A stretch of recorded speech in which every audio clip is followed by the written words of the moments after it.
Hi friends, कसे आहात सगळे? चला तर आज होती कोजागिरी पौर्णिमा आणि इथे चालली होती माझी थोडीफार आपली कोजागिरी पौर्णिमा म्हणल्यास काय आपला स्पेशल बेत असायचा. स्वयंपाक तर मला करायचा नव्हता कारण हे आणणार होते वडापाव वगैरे थोडंफार बाहेरचं खायला.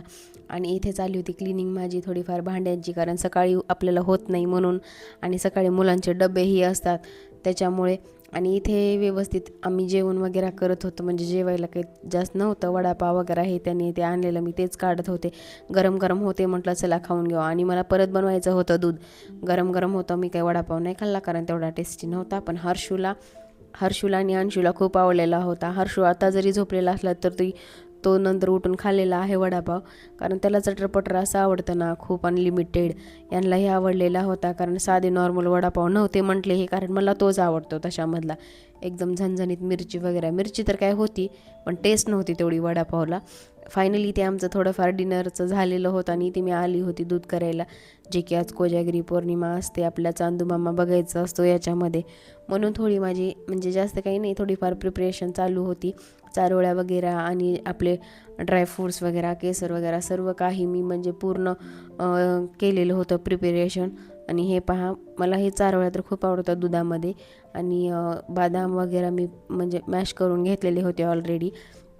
इथे परत केसर तर खूप भारी होतं, कलरच वेगळा येतो केसरने तर बरं का दुधाला.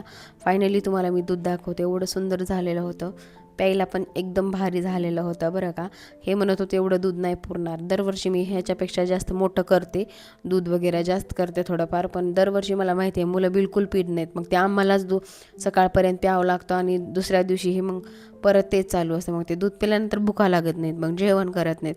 म्हणून ह्या वर्षी असं ठरवलं की थोडंच बनवायचं, आणि 4 ग्लास झालं तरी ठीक आहे म्हटलं. फायनली ते झालेलं आहे माझं दूध रेडी.